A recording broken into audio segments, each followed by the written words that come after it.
Hi folks, Florida Man here, bringing you my Florida Man cheer, and also today bringing you my recollections of a game I played on the classic map on PlayDiplomacy.com. I will also include some reflections of other players. This game was the final game in the PDT Super Pastis tournament, so it was a bunch of top-notch players who had all done well in their prior tournament matches. I was assigned to play as Turkey, while Oxmeister played Russia, GOV-Base played Austria, Socrates played Germany, and 2026 played Italy, Poodleflump played France, and Stark Adder played England. At the time, I should note, no one knew who was playing which country, although we all knew who was in the game. Happily, I have written records of the Russian and English perspectives on this game to draw upon, as well as being able to provide my own perspective. The English perspective is narrated as the player believes George R.R. Martin would have written his perspective, which frankly made it very difficult for me to find a way to fit it into a conventional diplomacy commentary video, so I ultimately kept only his final reflections on the endgame in the finished product. If people prove interested, I will make a separate video giving the English perspective. Without further ado though, the Turkish perspective. Going into this game, I had achieved the best France result in the qualifying rounds, and I was pleased with that. I never find it easy on top boards like this, boards with strong players, especially in tournament settings, so I didn't expect too much out of this one. I began the game by trying to organize a traditional Juggernaut alliance. Early on, I messaged Russia and told him honestly that I was okay with possibly being second banana to Russia in an alliance, which is, in my experience, what usually happens in a Juggernaut. I figured I could be one of the top two, possibly number one, if I could just avoid being eliminated early on. I failed to win real Russian trust, though, so we agreed to a bounce in the Black Sea. I had conversations with Italy about allying too. My hope was that the three of us would dogpile on Austria, and then I would have my choice of stabbing either Russia or Italy and sticking with the other. As Turkey, I think that would be an ideal early game result. The third power I communicated with was France, who claimed to be a newbie who got into this game through beginner's luck. That came off as completely disingenuous from any one of these players, but I don't find it's usually useful to call people out on pretending to be naive and inexperienced. If they're doing that, they're trying to make people underestimate them, and the best response is to pretend to be taken in and offer to provide guidance and friendship. Let them think they fooled you. France was far away, so I didn't need to do much except make friendly noises at this point. I had a lot of communications with the German player in spring 1901. The Kaiser was extremely talkative and friendly, and by the end of the season we had an excellent rapport, and I had revealed my intention to go after Austria, while Germany had revealed that he was Socrates. The German would continue fishing for other players' identities for a little while, although it took a long time before I would ultimately confirm who I was. My communications with Austria were pretty standard. We both made friendly sounds, but neither of us committed to making overtly friendly moves in 1901. We both had the usual 1901 plans of keeping our options open. Austria did mention to me that he was going to protect Trieste, so I leaked that information to Italy, telling the Italian that it would be wise to open to Tyrolia and try to force Trieste in fall. When spring orders processed, I saw Russia had made a clearly anti-Turkish opening, while Austria and Italy had made what looked like a coordinated bounce in Trieste, and Italy had positioned for a typical Lepanto. The game immediately looked much more difficult. In the west, England had opened north, signaling at least temporary neutrality in the conflict that appeared set to begin between France and Germany based on the bounce in Burgundy. France made the standard French opening for a player who wants to get to 6 centers or attack Germany. Germany made the most common German opening, except he tried to move to Burgundy. By the fall, I felt pretty much screwed. England, France, and Russia seemed to be part of one axis, or at least to be benefiting from benevolent neutrality with each other, because English and French units moved toward Germany, while Germany decided to bounce Russia and Sweden. Austria and Russia were clearly teaming up against me, and Italy continued moving consistently with the Lepanto. I had extensively messaged with Italy this season, and he kept trying to assuage my suspicion that he and Austria were on the same team, but he, or she, I think she actually, was a very bad liar. So I ended up just getting myself ready for a fight against all three of my neighbors. I was clearly in deep trouble. The Russian perspective. Going into the game, I had topped the qualifying rounds and chose Russia, as I felt more comfortable with Russia than with France, and I also wondered if France would be targeted. The game began at a terrible time for me because I was unwell, but after deferring for a day, I confirmed the game, starting it, as the next day would be a weekend where my availability would also be poor. I managed to get out basic messages to my near neighbors, but managed little more. 1901. In my early press messages, I received encouraging messages from Austria and Italy, while noting that England sounded like somebody I could deal with. Germany and France both had lots to say, and while they had a notable charisma edge on the other players, both seemed untrustworthy, and this impeded my efforts to embed myself into a northern alliance, as I did not want to say too much to either for the risk it would be circulated. Turkey also seemed a little insincere, although more trustworthy than Germany and France. In the south, an Austria-Italy-Russia quickly formed to get rid of Turkey, which I hoped would favor me and eventually turn into an IR or maybe AR. Nothing was agreed in the north other than I would not go north in the spring as per Germany's preference. By the end of the year I knew who all the players were, most by press style. Austria because we were playing a PDL game at the same time, and he kept confusing the countries in his message sign-offs, and England through process of elimination. Frustratingly, Germany was asking everyone who they were, making it harder to keep my own ID anonymous, while openly saying he was. Also a shame, as I'd worked out almost immediately he was Socrates, through his habit of excessive capitalization, and I would have kept this under my hat. Although business in the south went exactly as planned, Germany bounced me out of Sweden, informing me with just minutes to go that he would do so because things just didn't feel right. He had spent the whole turn pressing me for intel on the south, and used the lack of intel as the excuse for the bounce. I felt I had the measure of Germany at this stage as an untrustworthy and manipulative player who would be a problem to deal with in the north. Far more worrying, though, it seemed that an EG was forming, which was a disaster for me, and I knew that I had to prioritize breaking this up. In the fall, I received strong representations from France in particular to build a North Coast fleet and resist England, who had 2 builds, but opted instead on a new fleet in Sevastopol. My reasoning was that I'd be fighting England, Germany, and Turkey next year, and had no hope of fighting on all fronts. I needed gains from the south because I felt Austria would capitalize if I was too weak, and it was more efficient to oppose Germany in the north than England. If England ultimately wanted St. Pete, I'd have to allocate 2 in the north, and then 3 to a campaign which would eventually fall to England's superior firepower, and by committing so heavily to a lost cause, I'd lose everywhere else too. I resolved not to defend St. Pete, and just to try and keep it through diplomacy. The Turkish perspective. In the build phase, I acquired a new fleet in Smyrna, because I figured that if I was going to get swallowed up by all 3 of my neighbors, at least I could try and keep my centers out of the Italians' hands. She'd very strongly annoyed me, not so much by joining in very obviously on the dog pile, as by trying so transparently to deceive me. It would be less insulting if she'd just clam up completely and stop messaging such obvious nonsense. In spring 1902, I tried to persuade Austria to work with me instead of Russia, as he seemed to be the only one of the 3 assailants who might be open to switching sides. I offered to support him into Romania in exchange for a pledge that I'd get Sevastopol and have his support for a subsequent war with Italy. But Austria very honestly and directly told me he considered it to be to his advantage to partner with the Russians and Italians for the moment, because with Russia and Italy building fleets, they were making themselves non-threatening to him and allowing him to position to become the dominant regional power. It was a smart position, I think, and I couldn't say much in response. I didn't have any real dialogue with Italy or Russia in 1902, and although I tried to defend myself, I lost Bulgaria very quickly. In fall 1902, I lost control of Black Sea, Aegean Sea, and Smyrna. By the end of 1902, I was asking Austria if he and Russia might consider leaving me alive as a janissary.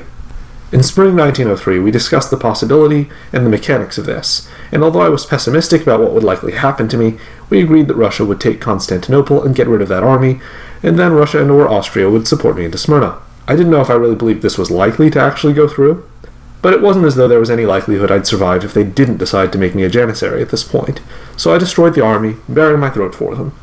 In the fall, thankfully, although Russia chose not to support me into Smyrna as I had expected and requested, Austria did support me in, keeping me alive for another moment.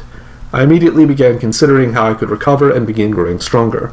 With France and Austria both invading Italy, and Russia seemingly neutral toward my survival at best, I knew the only logical source for any further Turkish centers would be taking them from Russia, so I began thinking about how to make that happen, and working on persuading Austria to betray the Russians. The Russian perspective. 02 to 03. Despite the setback of the Swedish bounce in 01, I was able to bounce back in 02-03. Fortunately, by spring 02, most of the other players had found Germany to be very objectionable, and I was able to arrange a 5-on-1 attack on him.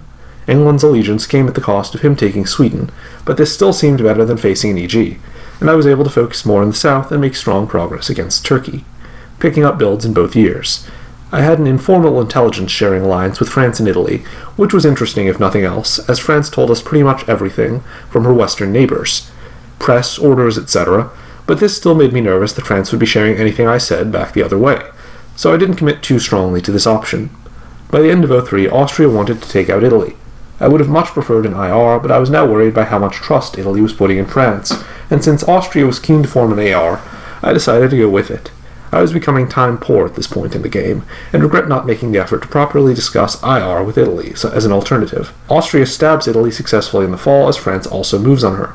Turkey just survives with Smyrna, and offers himself as a janissary to help me in Austria. The Turkish perspective. In spring 1904, Austria agreed to stab Russia and support me in retaking Constantinople. It made me very happy that my survival happened to coincide with a moment when the Austrian was very ready to turn on the Russian. I thought I had a good shot at surviving the game if I could go from one center to two, and I was amused at the prospect that I might outlast Italy and Russia, despite everyone attacking me from 1901 on. In fall, Austria lost some of the ground gained against Russia, but I held on to my all-important center of Constantinople.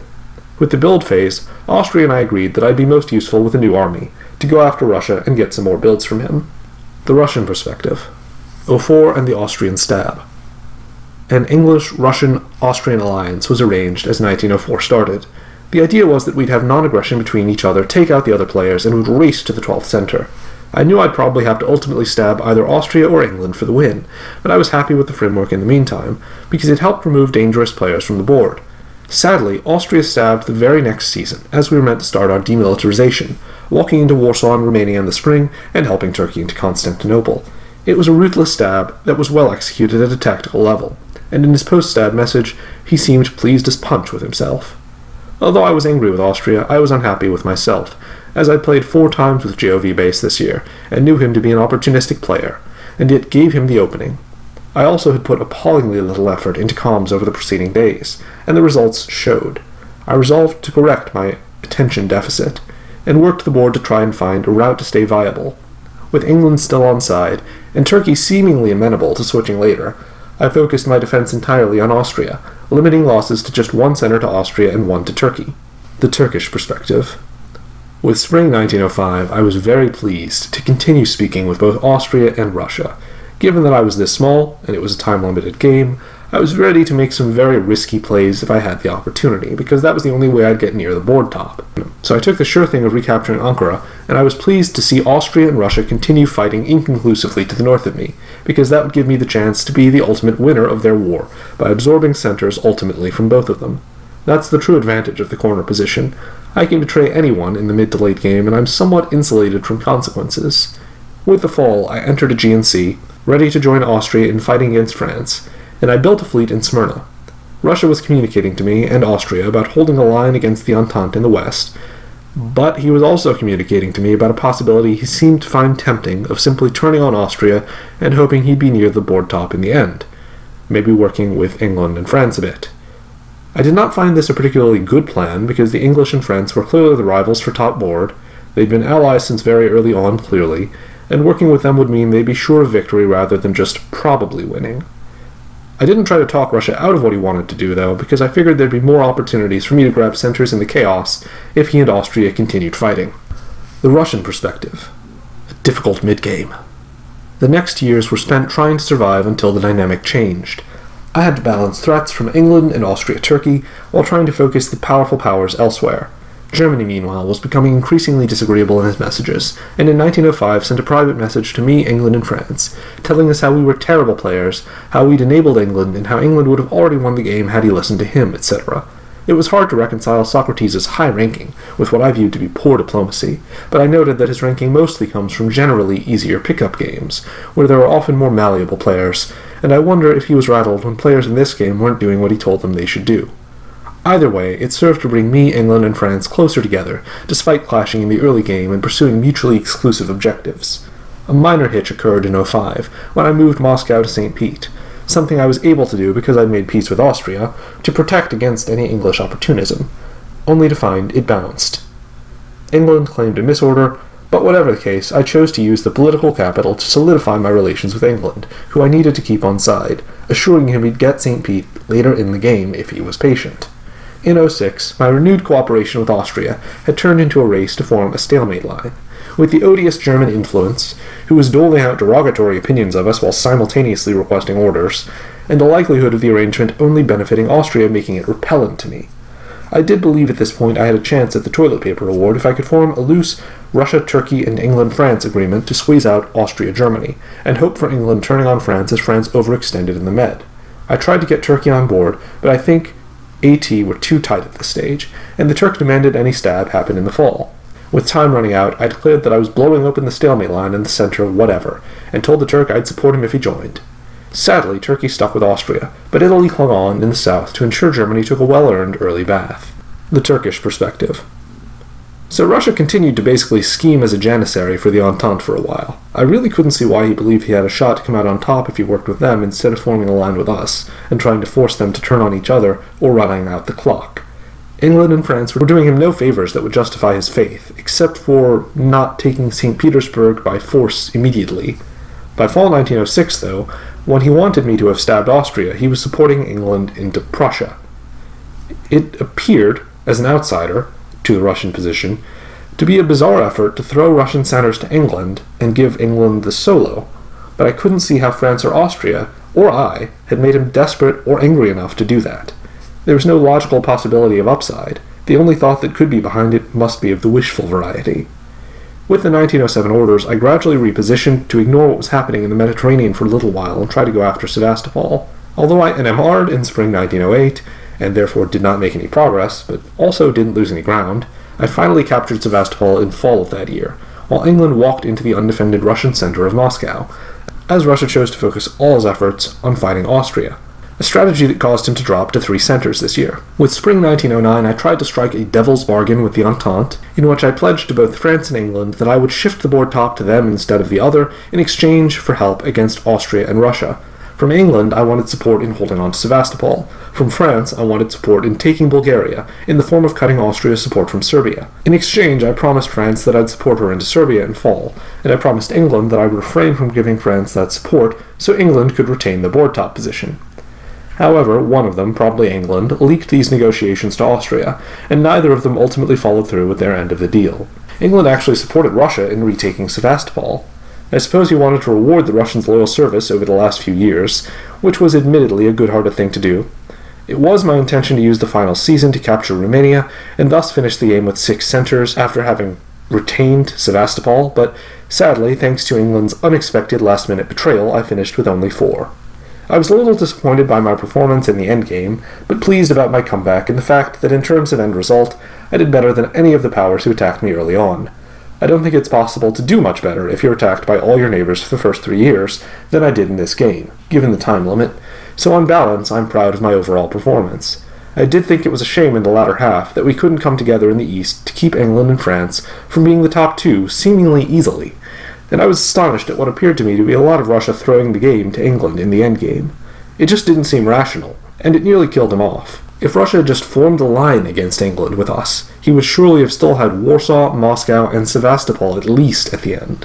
He might have held on to Berlin until the last year or so, and with a last-minute stab or two, he could have also taken Romania, and thereby finished with a healthy 4 centers or so, instead of throwing everything to the south, and ultimately dropping down to 2. The Russian perspective. The quest to survive. My failed attempt to persuade Turkey to join me in an Austrian stab meant that I'd no longer have any chance of winning, and would do well just to survive, hence the latter becoming my goal. I had very strong relations with England, but my main worry was that he would be impatient and hit me at the same time as AT. He admitted in one message in 06, when I requested he not take St. Pete, that while he would oblige this time, he may need to take it in the future. Knowing he would hit my centers once France started ballooning, I made a deal with England. He could have my northern centers as long as he took them in 1909, so I could use everything to face down Austria-Turkey in the meantime. In order to build trust, I invited England into key spaces, Prussia, Livonia, etc., uncontested, so that he knew I was sincere and could overpower any late resistance.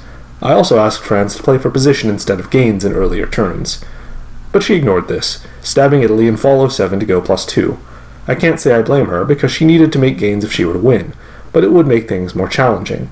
England did, on a couple of occasions, move somewhere he shouldn't have a season or so early, but otherwise we worked as a good team. I realized in 08 that Moscow would be a problem if it fell to AT, so I proposed England take Moscow, courtesy of me walking out, so that I could hold Ukraine from AT, so there were more English-Russian centers in 09, and thus more chance I'd be able to keep some of them. I persuaded England to leave Berlin so we'd have 1 fewer disband. English builds couldn't help, which was also important. Going into fall 09, Russian survival and English victory were both assured, and the only real thing in the air was center counts and the fate of Austria, who could still make an unlikely exit. By this time I had forgiven Austria his earlier stab, having given as good as I got for many years, and had no desire to see my friend Geo suffer an undeserved elimination that would not meaningfully benefit me. So I made agreements with England and Austria to help both myself and Austria finish with as many centres as possible. Overall, I was disappointed not to make a better challenge for the top awards in this game, but I accept that I did not play anywhere near well enough, having only really done enough to keep my head above water. Nevertheless, I was satisfied to have ground out a survival in a difficult game, and seen what was a very good tournament overall out to the end. I was also pleased to see Starkadder win, one of the nicest people you could come across on this site. Thoughts on my opponents. England, a great diplomat and a worthy winner. As said above, also a really decent person. France, great fun to play with, or a huge pain in the neck, depending on whether you are allied with her, and sometimes both at once. Also a very worthy winner of total points. Italy, a delight to share the board with. Honest, kind, and able to see the lighter side of things. I felt Italy was just too trusting when it came to France, but I'm not sure how much difference it would have made. Austria, a very interesting player who I've enjoyed my share of tussles and alliances with this year. I think Geo is able to engineer and execute very good stabs, but will take a chance in unclear circumstances. I think his stab could have paid off, but the risk was large in such a strong field and it didn't quite work for him. In the later years, he probably suffered from his association with Germany, which was unfortunate as he generally played better than his end center count suggested. Turkey. I was intrigued what playing with Florida Man would be like, as I'm a big fan of his channel, but sadly we didn't communicate a huge amount during the game. I didn't think Turkey ever really made enough effort to get on the same page as me, and also thought he was distracted, either by real life or other games, such that we ultimately never coordinated. He did very well to revive himself from being reduced to 1 though, and in a longer game could have been a force.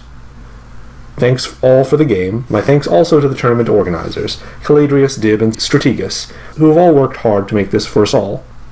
The format and scoring system make for super fun, intense games, and I couldn't recommend it highly enough to players who want something a bit different from their next diplomacy experience.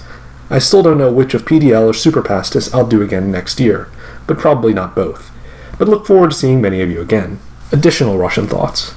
I was mostly swayed to align with Austria and Italy due to strong opening messages, particularly from Austria, that made me think we'd get on the same page quickly, and a desire to try a wintergreen starting with an AIR. Conversely, I was more cautious of Turkey from his opening message, with a phrase saying something about being a wingman or similar, that I thought particularly disingenuous. A bit of early cynicism is by no means a deal-breaker, but in this game I had an Austria saying the right things, so it helped sway me. In the subsequent few turns I very rarely messaged Turkey because I just saw no obvious way we could combine, and I think Turkey was the same. I would have happily switched sides at any point, but I think it's an interesting observation about the AIR versus T, that Turkey can much more easily make deals with A and I than with R, who is more exposed here. I didn't have much interest in Turkey's Janissary offer, and while I wasn't dismissing it out of hand, my plan was most likely to take the final Turkish centre when I needed the extra build, which might well have been the following year.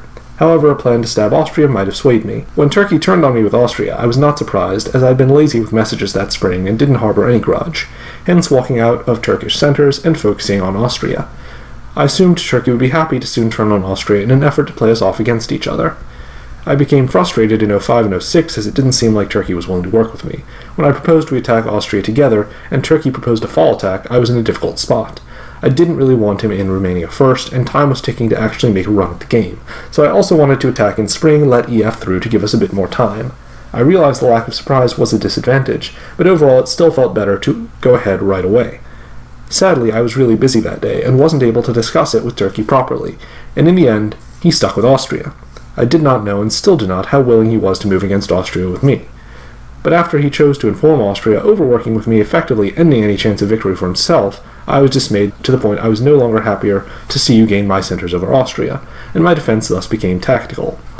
It's probably clear to all that in 08 and 09 I was mostly focused on helping England win, while trying to survive the game. I trusted England to leave with me as centre as long as he was sure of getting over the line himself, and thus helped ensure the latter was apparent. In the final season, Turkey may have been surprised to see that I tried to help Austria. We'd spent many years fighting, but there was a lot of mutual respect, and I didn't feel he deserved elimination, so was happy to coordinate. The Turkish response to the Russian thoughts. Now that I know Russia wanted England to win by the end, what he did makes much more sense.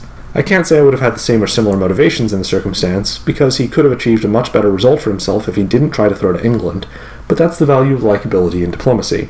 I disagree with much of what Russia says in terms of tactical and strategic assessments. I don't think Russia has a harder time making a deal with Turkey in the middle of a group attack on Turkey than Italy and Austria necessarily. I think that in this specific area, Austria just had more vision and ambition than Russia. On the other hand, I think the 1905 and 1906 discussion of attacking Austria, and specifically Russia's hopes that he might win if he did that, were just a fantasy with no basis in reality or the facts of the board. If I had joined in on that, I have no doubt that I would have played into the Entente's hands, and I think the odds of Russian elimination would have actually been higher, although I'm confident I would have still survived. It's possible I would have done better if I joined in attacking Austria, but if I did, it would have only been because France and England might have shown me some favor for helping them win, not because the idea of attacking Austria at that point actually had merit. I think once Austria decided to throw his forces against Austria instead of the powers who were attacking him, he had made a decision to self-destruct.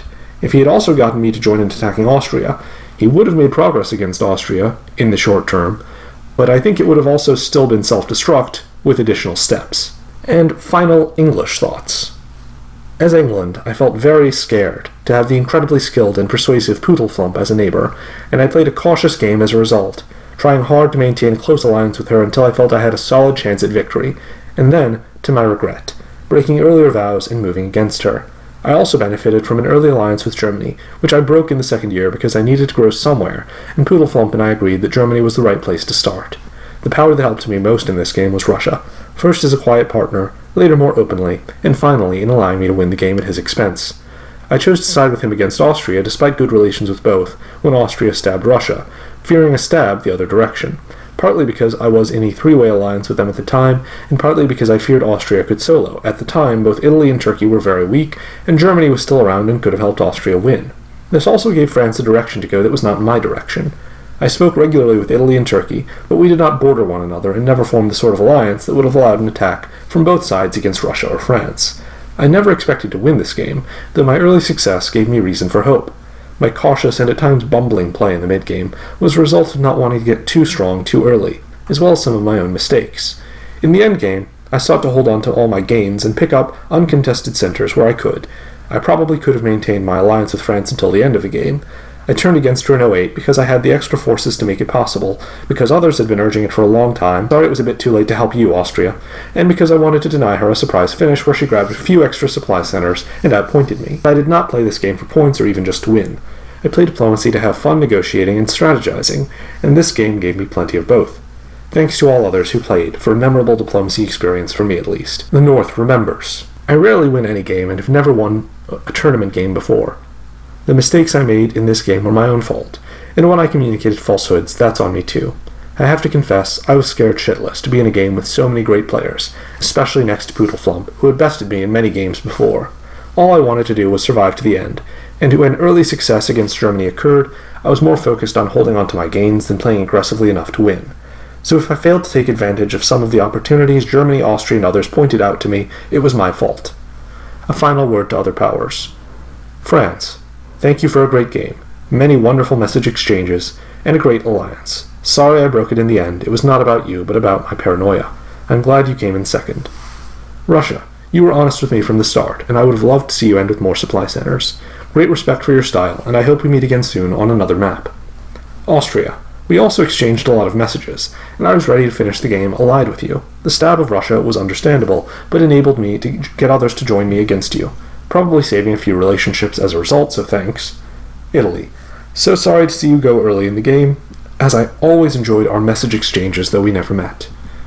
Turkey. Ditto. We were far apart, but your messages were always insightful, and you bounced back magnificently. Germany. I leaned heavily on your advice at the start, then began my advance at your expense. Sorry, I had to go somewhere, and France and Russia had an even more respectful tone in their messages with me, and positions that allowed me a central push.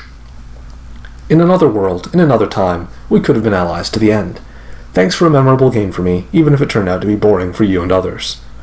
Starkadder offered apologies to Socrates, and all others who found the final game boring and risk-averse. He says part of that was his own cautious style, and part was the tournament format, where taking aggressive risks early on wasn't likely to pay off well, and given the time-driven game length, he thought working toward a large draw was likely the safest strategy. I hope you've enjoyed this diplomacy commentary. Let me know who you think was right and who was wrong in the comments. If you liked it, the best way to let me know, of course, is by liking the video and subscribing. It's my hope that we'll hit 1,000 subscribers sometime soon. I can see we're closing in on 800 right now, so it's not so far away. Florida Man Diplomacy thanks those people whose names now appear on screen for their support of this channel through Patreon and subtitle transcriptions, respectively. You too can join the Alligator Army by following the Patreon link in the description, or by reaching out to me to translate videos into foreign languages. Thank you for making this your source for all things diplomacy into the new year. Until next time, Florida Man out.